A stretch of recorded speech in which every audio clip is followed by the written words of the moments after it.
Hi అండి, welcome to happy home foods. ఈరోజు మన రెసిపీ వచ్చేసి గ్రీన్ ఫిష్ మసాలా ఫ్రై అండి.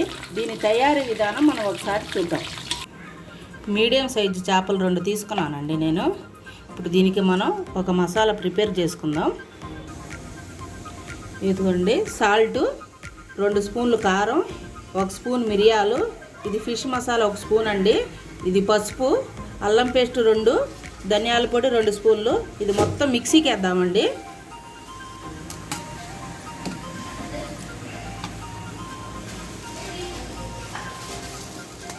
మెత్తగా పేస్ట్ చేసుకుందాము. దీంట్లో కట్ట కొత్తిమీర, 1 కట్ట పుదీనా కూడా వేస్తున్నానండి. దీన్ని మెత్తగా పేస్ట్ చేసేస్తాను ఇప్పుడు. ఇదిగోండి పేస్ట్ ఇలా వచ్చింది. దీంట్లో ఒక 2-3 స్పూన్లు కార్న్ఫ్లోర్ వేసుకుందాం.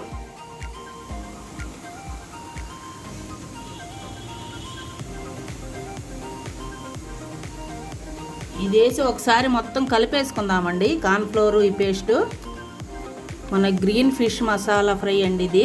దీని పేరు, ఈ రెసిపీ పేరు. దీని టేస్ట్ చాలా సూపర్గా ఉంటుంది. ఈ వీడియోని మీరు చివరి వరకు చూడండి. ఇప్పుడు ఈ పేస్ట్ని చేపలకు రుద్దుదామండి. మొత్తం చేపలు లోపలికి వెళ్ళిపోయే వరకు బాగా, అసలు చేప కనిపించకూడదు, పేస్ట్తో నిండిపోవాలి. ఇలా రాయాలండి. లోపల ఇది పొట్టలో కూడా వేయండి పేస్ట్ని, ఇలా, లేదంటే పచ్చి వాసన వస్తుంది. నేను కార్న్ఫ్లోర్ ఎక్కువ వేయలేదండి, నేను తక్కువగానే వేసాను. ఎక్కువ వేస్తే మళ్ళీ లోపల చేప ఉడకదు, తెల్లగా ఉంటుందని. మీరు కూడా చూసేసుకోండి చేపలను బట్టి. ఇదిగోండి మసాలా అంతా చేప మొత్తానికి పూసేసాను. ఇప్పుడు దీన్ని మనం ఒక అరగంట సేపు వదిలేద్దాం, పక్కన పెట్టేసేద్దాం. ఫ్రిడ్జ్లో అయినా బయట అయినా ఎలాగైనా సరే ఒక అరగంట మాత్రం దీన్ని కదిలియద్దు. ఇదిగోండి అరగంట అయింది. ఇంకో చూడండి మసాలా అంతా ఎట్లా పట్టిందో. ఇప్పుడు దీన్ని మనం బాగా ఆయిల్ వేడయింది, వేసేస్తున్నాను చూడండి.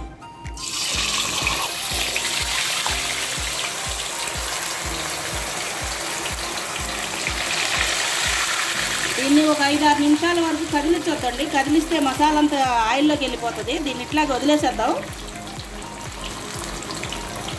6-7 నిమిషాలు అయిందండి. ఇప్పుడు తిప్పుకుందాం. మధ్య మధ్యలో నేను ఇట్లా ఆయిల్ పోసుకుంటున్నాను చేప పైన, మీరు కూడా అలా పోసుకోండి. ఇప్పుడు తిప్పుతున్నాను చూడండి. చూడండి ఎలా వచ్చిందో. దీన్ని కూడా తిప్పుకుందాం. నిదానంగా తిప్పాలండి, ఆయిల్ పైన పడుతుంది. ఇది కూడా ఒక 5-6 నిమిషాలు ఇట్లాగే వదిలేద్దామండి. ఆల్మోస్ట్ అయిపోయింది. ఈ సైడ్ కూడా వేగితే సరిపోతుంది. అయిపోయిందండి. ఇదిగో చూడండి. ఇప్పుడు దీన్ని మనం ప్లేట్లోకి తీసేసుకుందాం. అయిపోయిందండి. ఇది ప్లేట్లో తీసుకున్నాను చూడండి. 2 వైపులు ఎలా కాలిందో, అసలు పచ్చిదనం అనేది లేదండి. ఇది పొట్టలో కూడా తీసి చూపిస్తున్నాను మీకు. చూడండి మసాలా కూడా ఎలా ఏగిపోయిందో. సేమ్ ఇదే ప్రకారంగా మీరు ఒక్కసారి ట్రై చేయండి. కొత్తిమీర, పుదీనాతో అసలు ఆయిల్లో ఏగుతుంటే స్మెల్ మామూలుగా రాలేదండి. ఇది మసాలా ఎక్కడ ఊడిపోలేదు.